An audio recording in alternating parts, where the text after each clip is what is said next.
are, and without further ado, I'll pass it to Dr. Southwick to get started.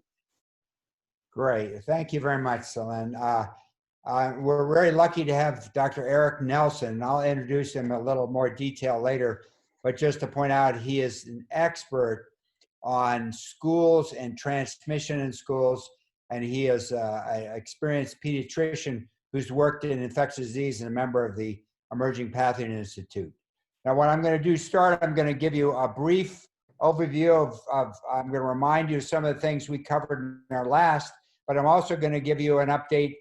We just had a meeting 15 days ago, and boy, things are changing, and they're changing very, very quickly. So I wanted to share that information, and I want to relate what I told you about before to schools, and then a little bit about children and how they're a little bit different, but they're very much the same. So okay.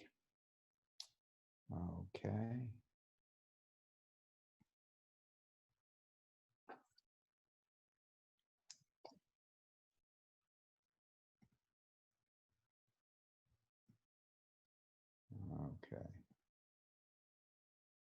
So what we're going to talk about today, I'm going to give you the really the epidemiology and the background, so that I'm not going to give you answers, by the way.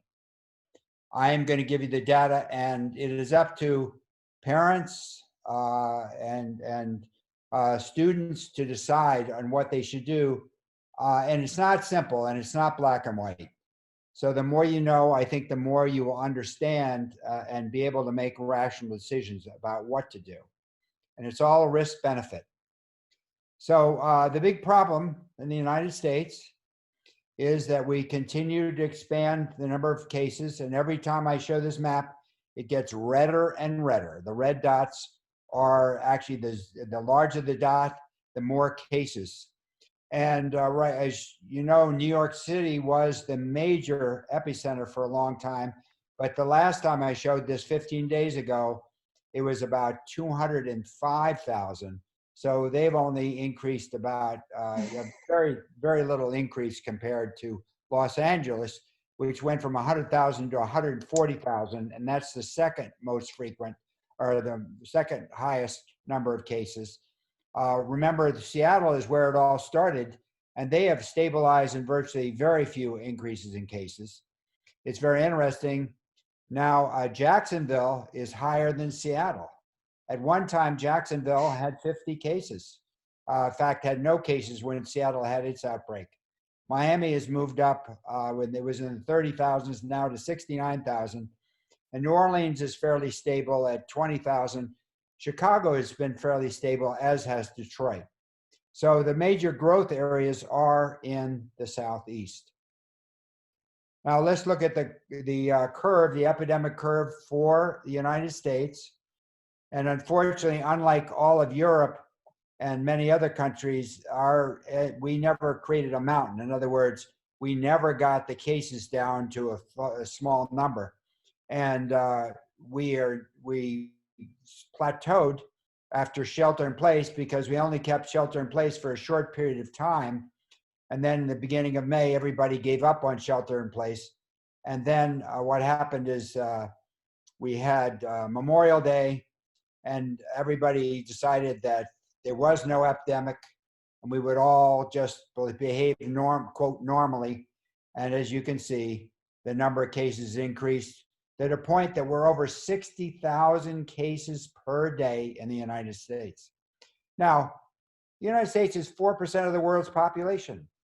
We represent 26% of all the cases, new COVID cases, and 23.5% of all deaths due to COVID-19.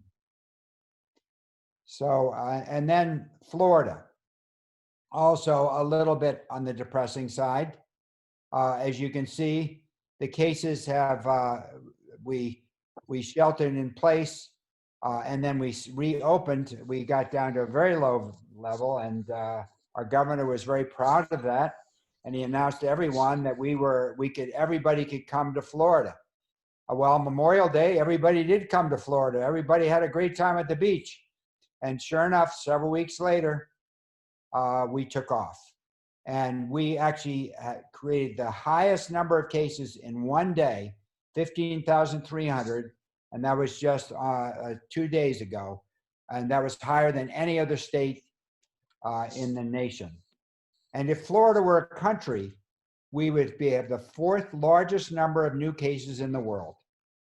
So we are really in an extreme problem. Now, I actually did an exponential, I plotted the number of cases over time from June 12th to June 15th. And it fits an exponential curve perfectly with a doubling time of cases of 2 days. This is by far the most extreme. Earlier, when we had the earlier outbreak, we actually, sorry, somehow I got my,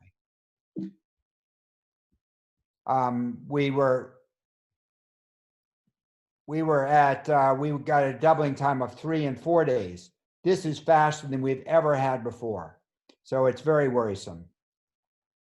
Alachua County is also developed an exponential curve. We're having about 70 to 80 cases per day in Alachua County. Now, Harvard Global Health Institute recently created a map of every county in the United States. And they defined what should go on, what the dangers of each county were by the prevalence of cases per 100,000. If you have over 25 cases per 100,000, that indicates unchecked community spread, and they recommend stay-at-home orders are the only way to control the epidemic. If a state is orange or a county is orange, that's 10 to 24 per 100,000, then you probably will have to stay at home, or you've got to escalate your community, your case finding, and really be aggressive. This was as of June 29th. There were 2 states who were in red. There were 14 in orange. And then 1 to 9, you can open things up a little bit. And then green is less than 1. And you can see at that time, Florida and Arizona were red states. Well, now that's been updated. And here's the map of the United States now. And you can see all this red, and it's all in the southeast and also a little bit in the southwest. And if you look over here, it's a little faint, but Florida leads the nation as far as the prevalence of infection in the United States. It's ahead of Arizona. It's 50, on average 50 per 100,000, followed by Arizona, Louisiana, South Carolina, Texas, Alabama, Georgia, Tennessee, and Mississippi. All of the SEC schools, we're all champions in creating infections. And on the left here are the low states. Vermont only has 1.1 cases per 100,000, and New York now has 3.4 per 100,000. So they went from the epicenter to very quiet. Connecticut is the same. Really, basically the East Coast now is 3 to 5 per 100,000. Now here is the map of Florida as of today. And you can see almost every single county is red, and there are a few that's orange. And this has changed in the last 8 days. It's gone many more red. And you see that now the Miami area is 98.4 per 100,000. Fort Lauderdale is 70 per 100,000. Collier County is 51.6. Orlando, where they opened Disney World, is 46 per 100,000. The Hillsborough, Tampa area, 50 per 100,000. Alachua County, we're red, we're at 28.5 per 100,000.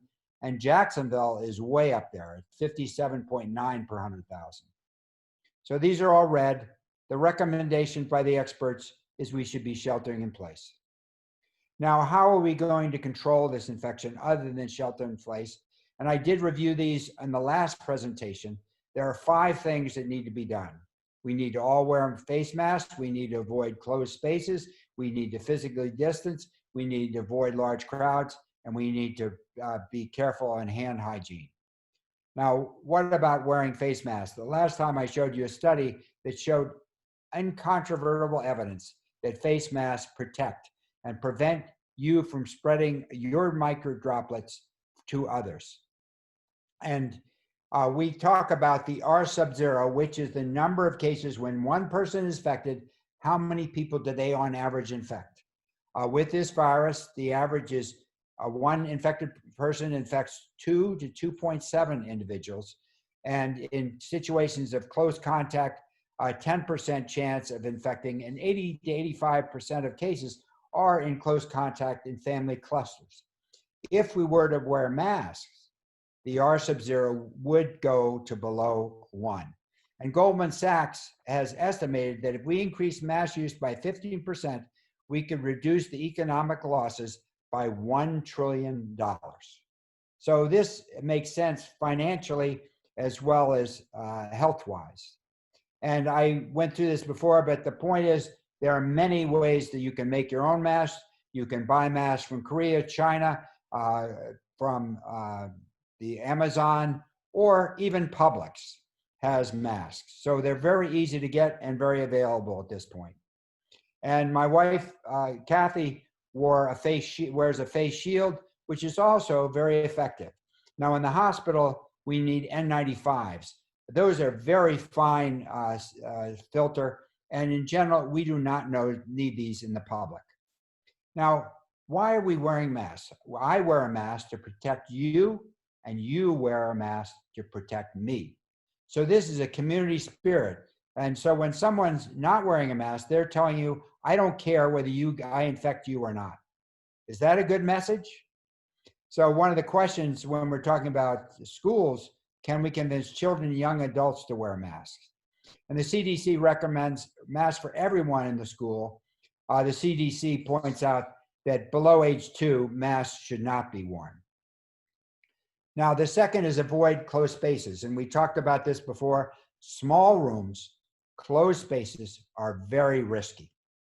And that is, unfortunately, a lot of the school rooms are small. So they would be on the danger area, small space, probably low airflow.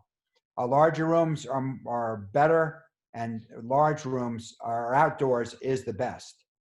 So a closed environment is 18.7 times more risky, a higher likelihood of getting infection than if you're in the open air. So open air is preferred whenever possible. And then the airflow within the room is very, very important. And the air should be coming in from outside. Ideal is 6 to 10 air changes per hour. The average building, unfortunately, is only 3 per hour.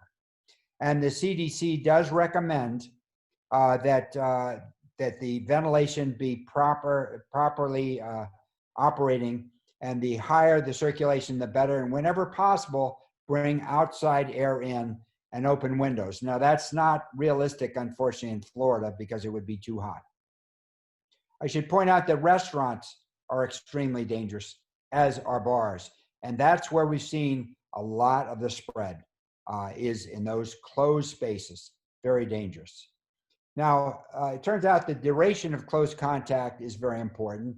And if you can avoid close contact for under 10 minutes, you're unlikely to pick up infection from somebody. But unfortunately, when we're talking about school, they're going to be together for 8 hours a day. So this time component is not going to be respected. So what are the CDC recommendations for schools regarding space? Space seating and desks at least 6 feet apart. Turn desks to face the same direction rather than facing each other. Or have students sit in only one side of tables spaced apart. Create distance between children on school buses when possible. Seat one child per row and leave the windows open. Install physical barriers such as sneeze guards, partitions, particularly in areas it is difficult for individuals to remain at least 6 feet apart. And provide physical guides like tape on the floor and make the hallways one-way directions so people aren't facing each other. Now, third is maintaining 6 foot physical distance. And the reason we do this is because when you cough, when you speak, when you sneeze, you do release droplets from your mouth. And in general, the droplets will drop at about 1.5 meters and will usually not reach beyond 2 meters, except if you sneeze. Now, the problem is these drops are a continuum in size. And if you're just breathing, you will also release some smaller droplets, less than 10 microns. Those are what we call the aerosols. When you're in a small room for a prolonged period of time, it's highly likely that aerosol becomes a problem. And that is one of the concerns with schools. Even with masks, aerosol, if there's an aerosol, that will not work. Now, can we, in schools, maintain 6-foot distancing? That's a major question and is very difficult to do. We want to avoid crowds. So classes need to be small. They should be ideally less than 10. Do we have sufficient numbers of teachers in classrooms to achieve that goal? So what does the CDC recommend as far as large gatherings? Close all communal spaces, shared spaces. If you have to use them, playground equipment, etc., they should be staggered use and clean and disinfect between uses. At physical barriers, everyone should bring their own meals if feasible. And if you have to cafeteria, then individual plated meals are brought to the classroom, not in a communal dining hall. Virtual group gatherings rather than real group gatherings are preferred. And if you have a gathering, it should be 6-foot distancing. One thing that I think is very effective and has great potential is creating bubbles or learning teams. That is a group of students that stay together the entire day and actually socialize afterwards. They do not have to physically distance. When they're together, they do not have to wear masks. And this also could work in the universities. And I know the athletic teams are actually doing that.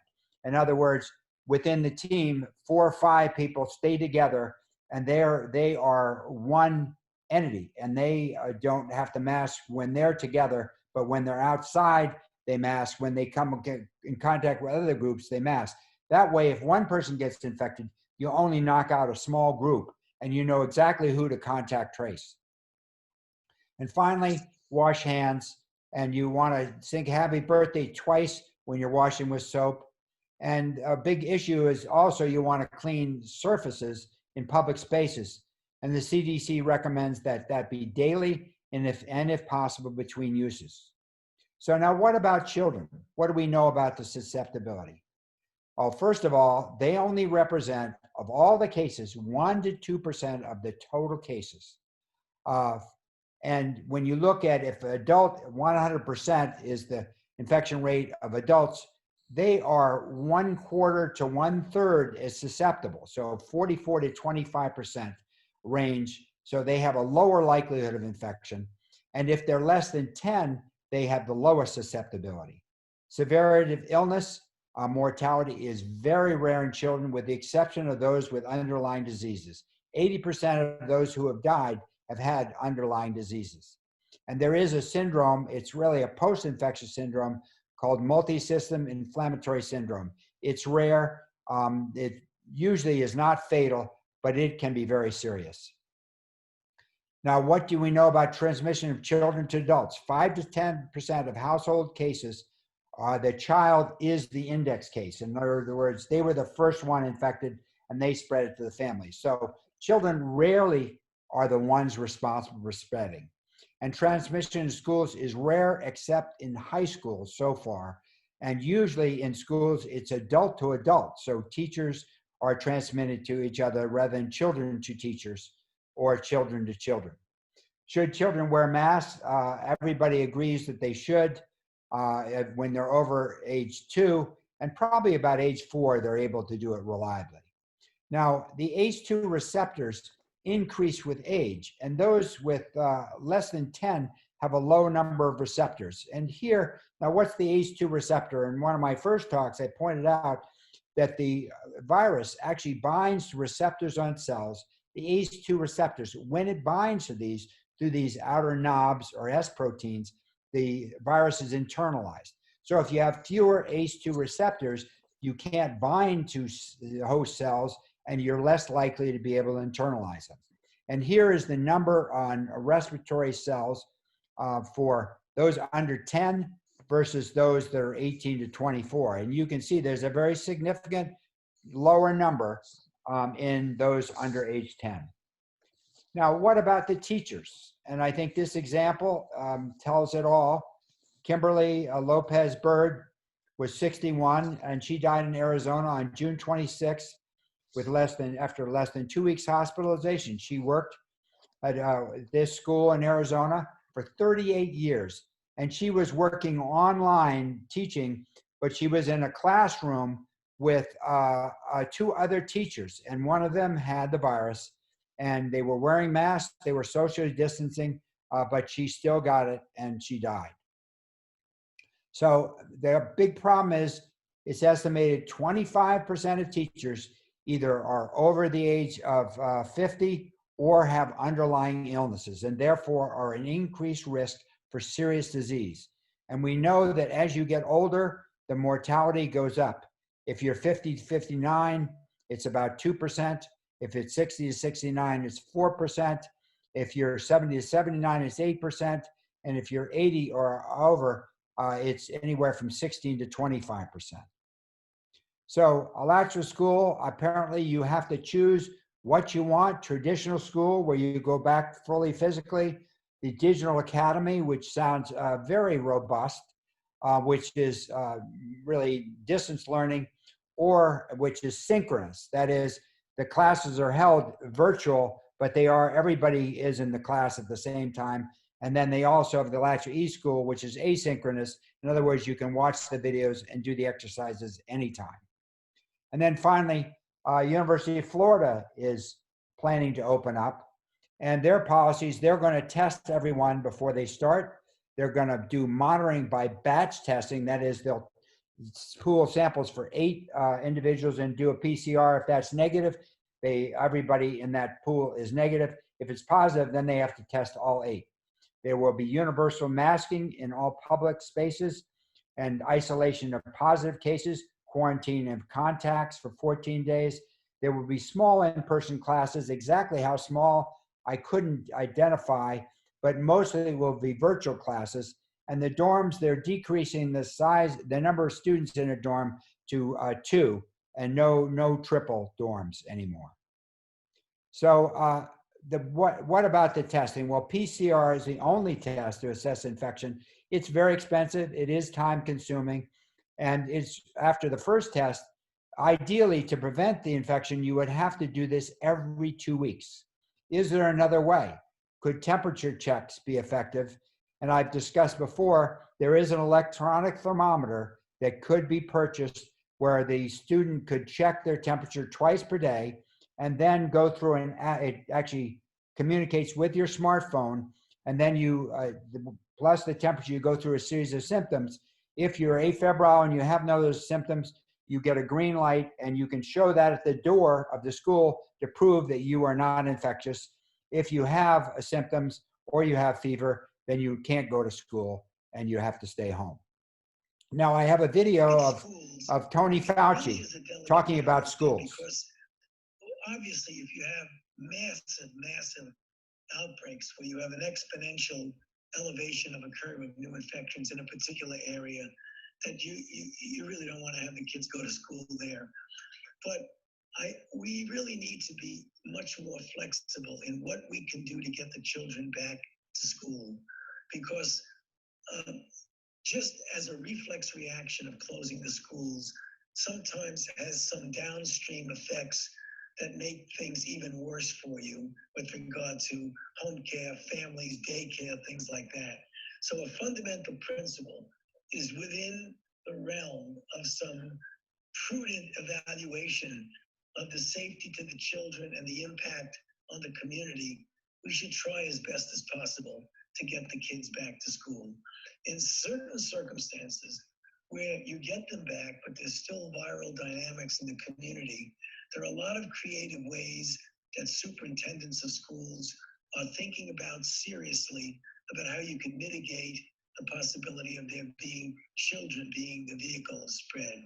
alternating days of classes, morning after versus afternoon, the wearing of masks for children who are old enough to be able to understand what it means to have a mask, having capabilities of online for children who have underlying conditions that might put them at risk, protecting the teachers, making sure that they have the capability of not being part of an issue of spreading infections, so that you just do things in the school to mitigate it. But the principle should be, how can we prudently, with sensitivity to the safety of the kids, get the children back to school?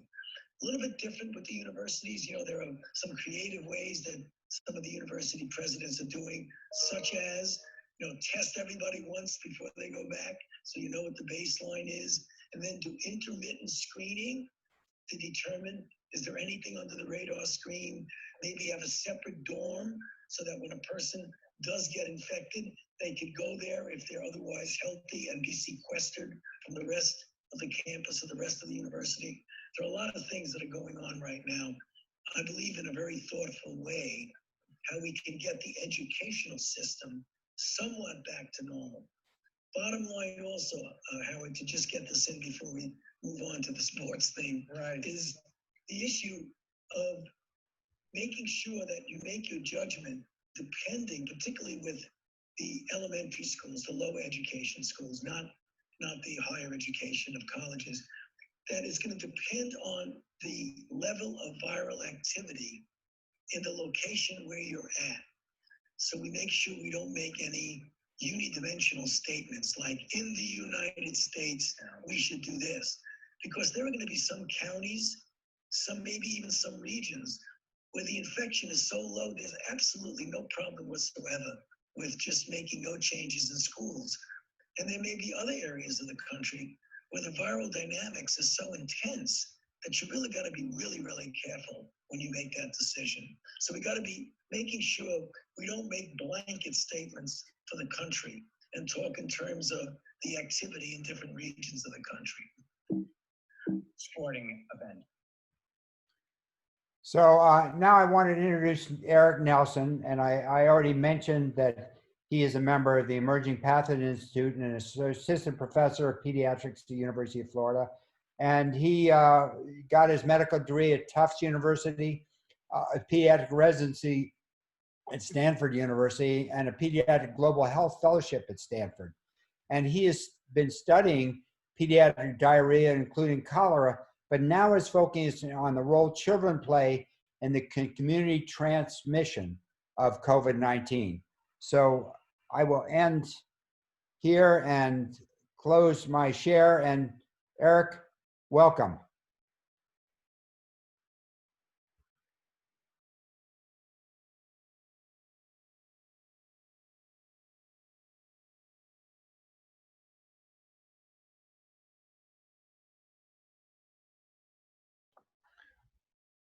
We're trying to get you unmuted.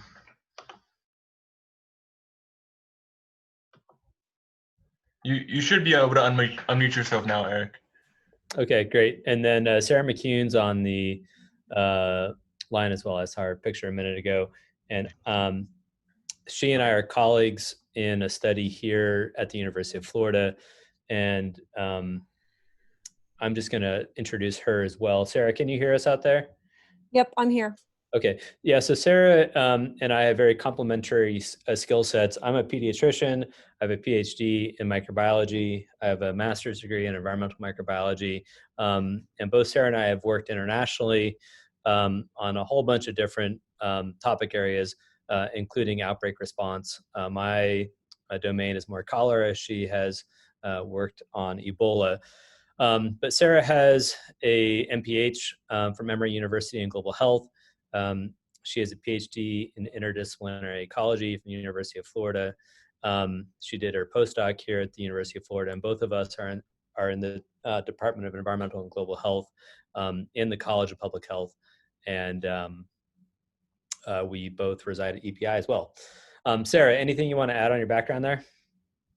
No, only that I'm by training a social scientist. So I look at the intersection of social stratifications like gender, race, identity, and how those affect health outcomes. So the health outcome is less what drives my research than understanding what are the social determinants of risk, and what makes people vulnerable for these infectious diseases as well as other health outcomes.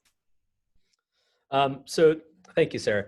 Yeah, so it's really fun. I'm more of a bench scientist. I work clinically, and it's just really fun to work with Sarah, who have very different backgrounds. And you can clearly see by the presentation that was just done, as well as your own experiences, is that COVID-19 really sits at the interface between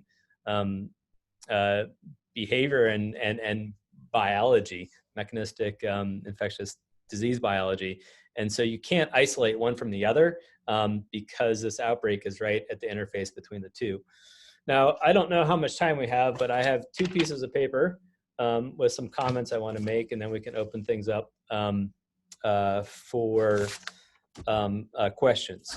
Because I think that I looked at the questions at the bottom of the slide deck, and as you know, things are moving really quickly, and I think it's really important to have some principles and big picture understanding as things change from day to day. And so your compass is well set. And so if something deviates from day to day, you can keep going, I don't know, if you want to go north or wherever you want to go in a given direction.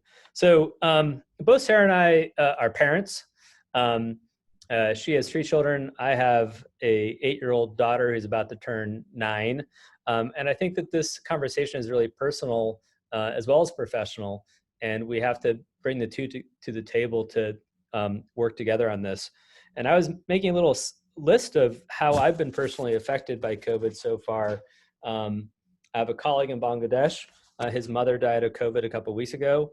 My lead engineer in Hyderabad, his father and his uncle died of COVID in Kolkata a couple of weeks ago. I have 2 brothers-in-law that have COVID. One is in New York, one is in Los Angeles. I have 4 staff in Haiti that have COVID. My wife's coworker is in the hospital with COVID. And then my daughter, myself, and my wife have had unexpected COVID exposures. It's almost on a weekly basis right now.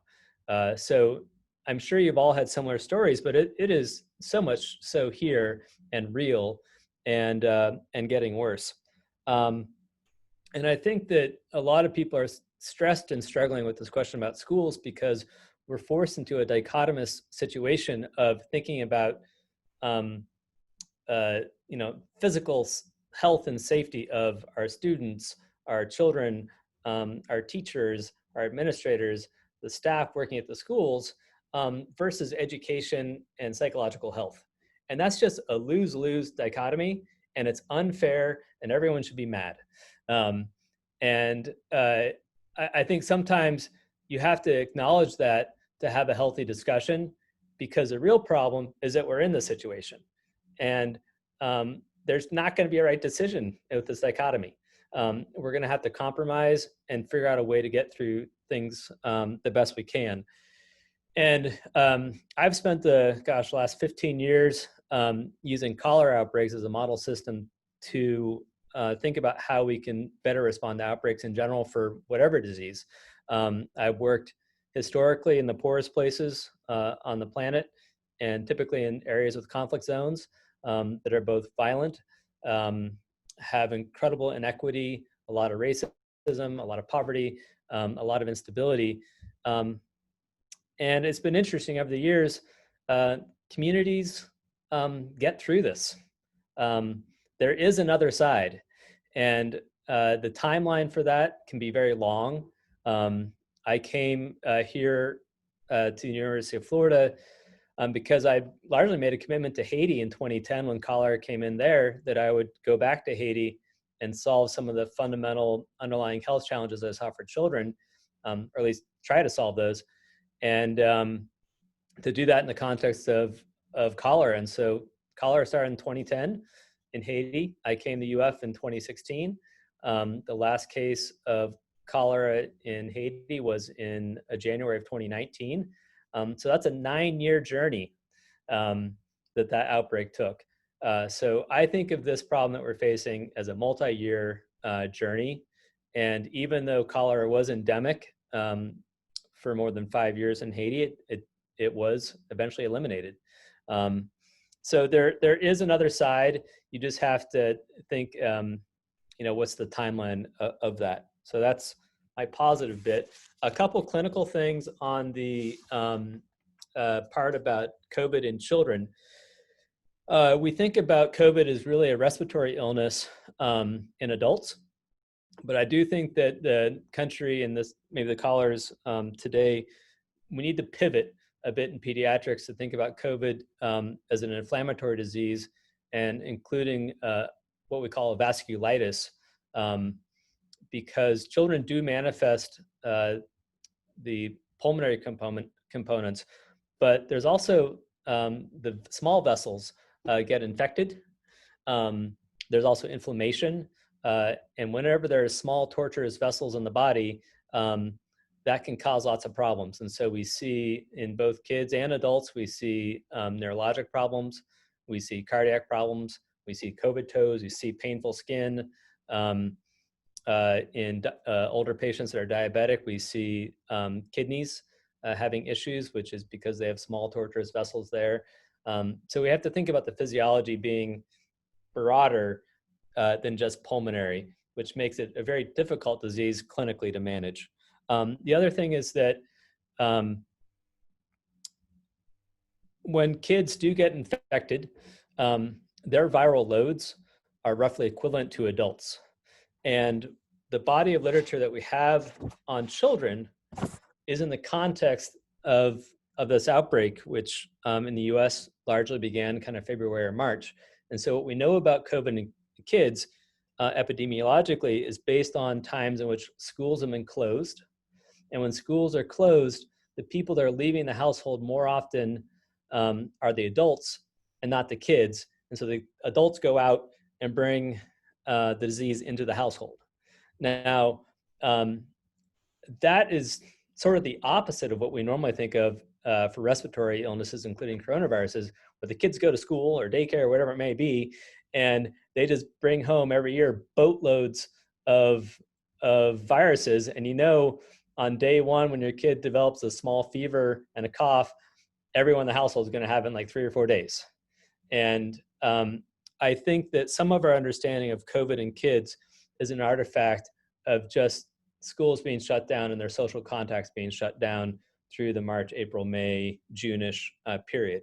I think we'll have another round of epidemiologic studies since we opened things up last month that might tell a slightly different story.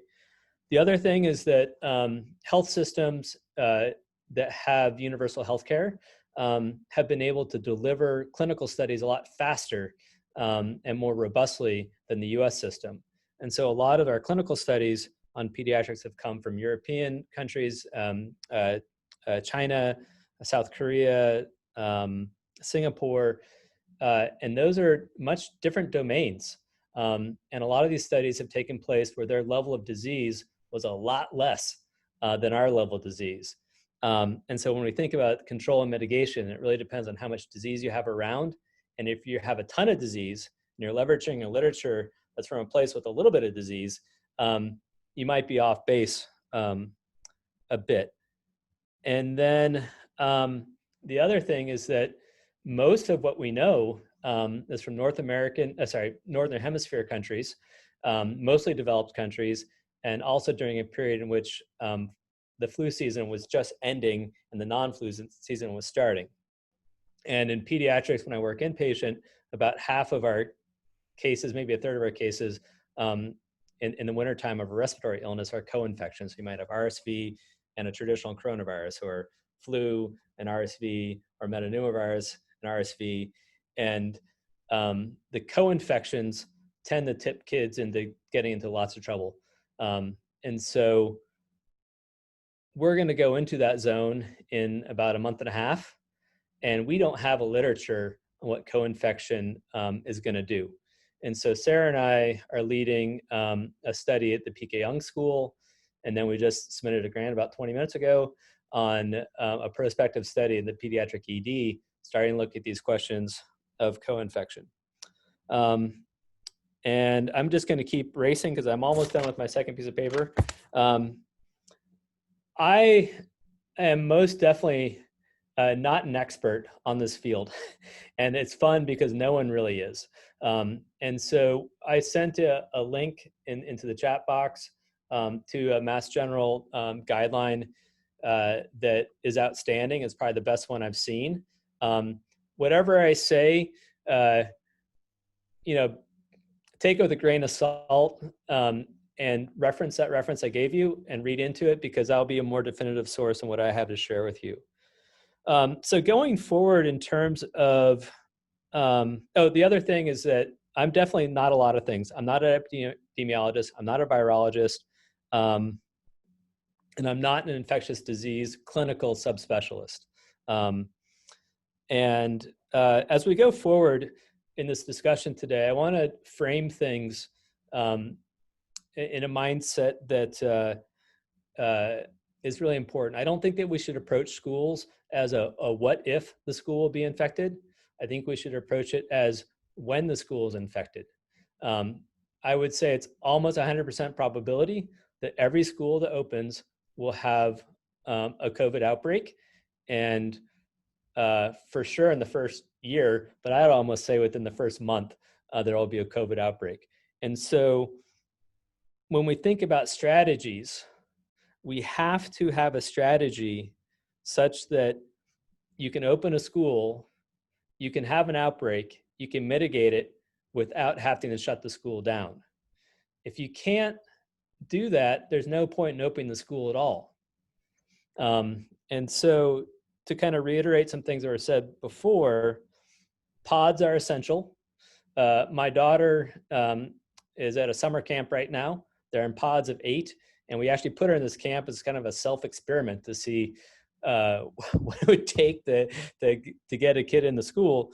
I'll leave the school and the system that she's at right now not named, but basically she's been in a pod of 8 students and a teacher. And this is a private school, which speaks to aspects of inequity and resources. They temperature check, hand wash in, they wear a mask all day. When they're outside, they take their masks off, and no pods interact. Now, another pod did have an asymptomatic case, and they were able to mitigate that situation and keep the school open. And it was a really good example of kind of what was being taught early in the talk. So point A is, I think pods are required. Things called odds ratios. Basically, you can drop rates of infection by around 80 to 90% by wearing a mask. Distance by about 80%. Face shields as well drop this risk. And these odds ratios are not necessarily additive, but kind of in a linear fashion, but they do help each other out. So if you do a couple things together, it really starts to drop these numbers down. Air ventilation was mentioned. As we all know, like the portables that you might have attended or my daughter has attended don't have great systems for ventilation. Hand sanitizers. And then this idea of aerosolized particles versus these droplets is really important. And we have to think about, if you have someone coughing, not only are they going to drop the droplets close to you, but they're going to create a cloud of COVID. And that's been pretty well documented now. So just, again, for maneuvers to do, pods, PPE, and I put mask, distance, and you know, clinically we use face shields. I don't think kids need face shields. Sanitizing and air ventilation are kind of 4 domains that are really important. So those are all the pieces I had to make. Sarah, I'll turn it over to you.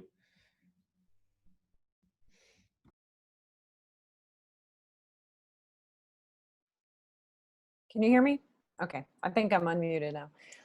Thanks, Eric. I didn't make extensive notes. Many of the questions that we got ahead of time were fairly clinical or teaching oriented, and I bridged that gap in a sort of meso space around the social science. But I will add a couple comments that I just jotted down and listening to Eric. I think to go back, I've spoken to a number of people on school boards, both in the state of Florida and other places where I have family and friends connected. And I think one of the most important things that we really get our head around is Eric's opening statement about that we don't have a good choice, right? That we're really weighing two not great options. And you can prioritize the epidemiological, the clinical space, or you can prioritize the educational and psychosocial, but you can't really have both. And so what we're talking about is trade-offs.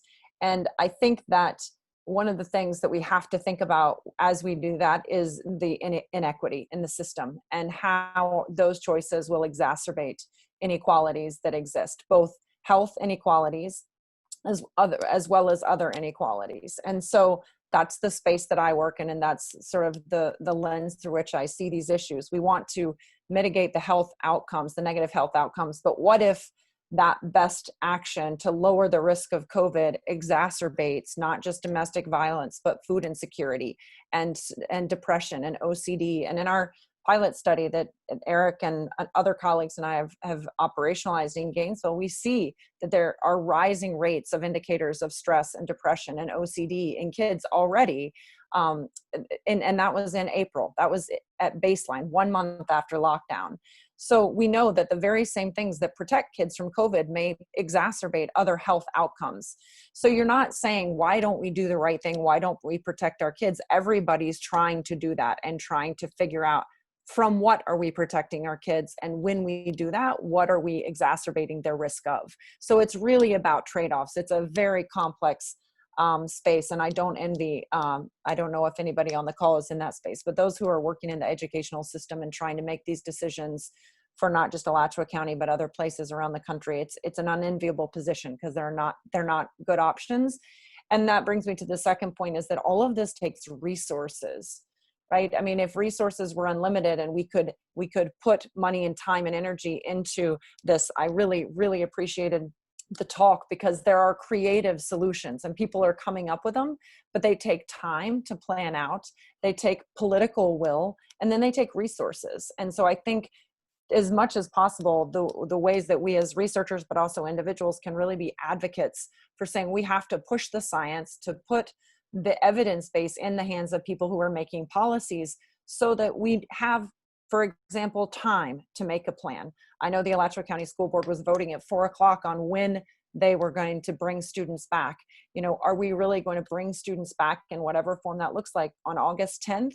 Or do we need more time in order to do it safely? And so these are the types of questions I think as community members we all have to be advocates for. Let's see. The other thing is thinking about the work that I've done, whether it was in the context of HIV or Ebola. Again, like Eric, most of my work has been international and not just on infectious diseases. I work a lot on issues of food security and nutrition. But when you think about this epidemic and this as it is in our own community, one of the things we have to bear in mind is that this really is a new virus.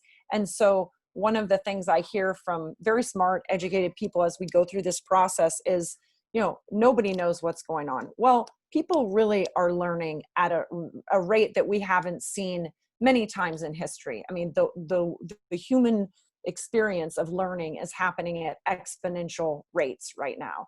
And we know so much more today than we did 3 months ago. And we will know so much more 3 months from now than we do today. But what that means is that the policy has to change. We have to be nimble. We have to get comfortable with the uncertainty of the future. And then we have to get comfortable with the fact that the plan is going to change.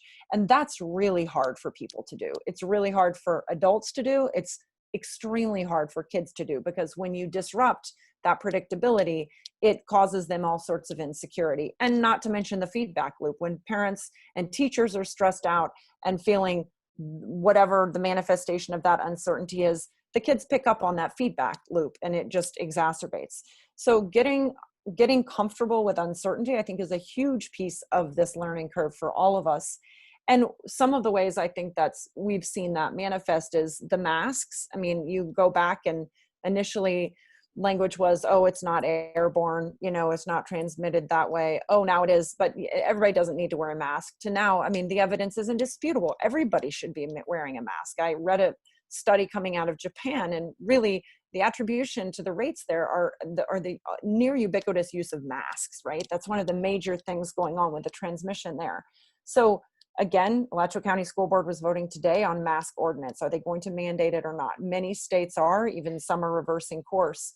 But the other place I see that is around ideas of herd immunity, that we've really moved away, thankfully, from this expectation that if once people get it, that they're going to be protected. And I think this is something that's as schools open up, we're going to have to, as public health professionals, get better about the messaging. And, you know, messaging is hard when the message changes, but we've got to get good at conveying to people, as the science changes, what is it leaning towards now? What is it looking like? And there's still a lot of, I don't mean to say that this is definitive, but as Eric alluded to, most of my work is in sub-Saharan Africa, and there's all sorts of research happening there, looking at, trying to look at prevalence rates, and also looking at the presence of antibodies, and doing the math and doing the modeling to say, what does that mean about transmission and how much is happening? And there, most indications are that we're not going to be moving towards a state of herd immunity. So we do have to get to a point where this is all in response to Eric's sort of allusion to the fact that we will move through this, no doubt. We will move through this and we'll come out the other side. When and how long, I think we have to take a long game run on this. I think we have to think about it being a new normal for a while. But I think the fact that it's a new virus, we're still figuring it out. And the idea that there's possibilities that this becomes endemic, that it's something that is in society in a way that is not just eradicable, or you vaccinate it out or it's simply gone. We have to think about what that means. And that means that schools need to open, right? And this is something I've had to come to in my own space terms with, because it's not a dichotomy of they're closed or they're open. And yet that's how it's discussed. The question is, of course they need to open, but how do we do it safely? So what does an open school look like? And I really loved the clip from Fauci, because that's exactly right. It depends. The safest, most honest, data-driven answer is almost always, it depends, right? Because you need all of those other covariates in your understanding. What is the transmission rate? Who's vulnerable? All of those things will go into when schools open and how to do it safely. Those are my thoughts based on your comments, Eric's, and the presentation before, but I'm happy to take questions. Okay, wow. I just want to say thank you to our speakers. That was some very educational and informative and powerful information that we just got. So thank you to everyone who just spoke. I'm going to start sharing my screen, which has some questions on it, and we can just kind of dive into that together, and we'll see how many we get through. Yes.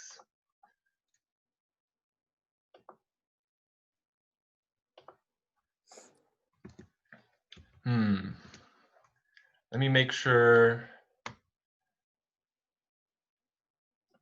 Okay. So it's good, John. All right, so our first question, I gotta hide this, is what are the current, this will probably go to Dr. Southwick, but what are the current availability of hospital beds in the community now? And how can we expect when college students, faculty, and other staff return, can we expect reduced access to medical care and hospitalization? Yeah, I'm afraid the prediction is that we do have capacity, but what we have to do is we have to drop back our elective procedures, a lot of things that are not emergent, and to manage the beds. We're almost 900 bed hospital, so we do have a lot of flexibility, and we have a lot of ventilators, and we have a lot of physicians, and we have a very three-tiered emergency plan, and we're still on the tier 1. So I think we can manage it.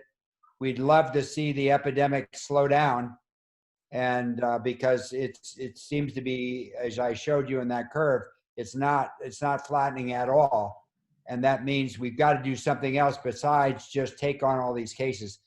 And that when the college comes, it probably will cause some upswing, but we hope with the approach that Dr. Fauci, pretty much what Dr. Fauci described and I described is what the university is going to do.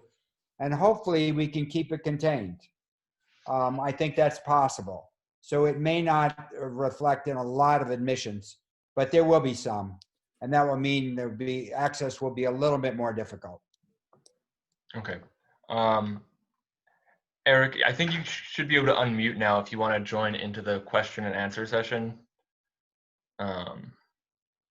But yes, so now you're unmuted. Wonderful. So the next question is, and I think Dr. Southwick talked about this at the beginning of his talk, but is it safe to send our kids to school given the current rise of COVID-19 cases? And that question's already been answered, but I'll let someone answer it again. I'd like Eric to weigh in on that. And Sarah, both of you can weigh in. Yeah, I just like Sarah's answer. It depends. Yeah. If you have pods, if you have a plan, when the school gets infected, to mitigate that and keep the school open and keep people, including the teachers, safe, I think it can go forward. The other question that we have to get used to is using the word safe. It's a relative word. Everything is not as safe as it was pre-COVID. So you have to use that word in a relative sense. Yeah, to that point, Eric, another thing we're finding is that in the hospital, when people are working in the hospital, they're wearing their masks, they're wearing their face shields. There have been very few cases. It's turning out that the people, when they're outside of the hospital, get infected. And I think that may be similar in the schools. If families are going out, they're going to get infected there, probably almost as much as in the school. So is it going to really make it less safe to be in school and learn as to be out in the community? I don't have the answer to that, but certainly we can tell you in a lot of industries, it's been found that people are safer at work than they are at home or outside. And on those, on that level, I think what's emerging from both literature and anecdotal experience is that break rooms, lunch rooms, are a great venue for exchange of germs. So that I know there's been outbreaks in settings here in Gainesville through lunchrooms. I have a colleague in South Africa. They were having outbreaks amongst their staff, and as soon as they shut down their break room, those stopped. I think the same thing in schools. I think the lunchrooms, the break rooms for teachers will probably have to be closed because that might be even more dangerous than being in the class. Right. So the next question is, will the schools have band? I think that was partially answered when Dr. Southwick was talking about, college football students, but I guess we could talk briefly about extracurricular activities and how those might be affected. Well, Eric I gave me that MGH review, and actually bands are not particularly dangerous. I mean, I think it's relative. They're not as dangerous as singing. Yeah. And no, my daughter spends most of her day singing.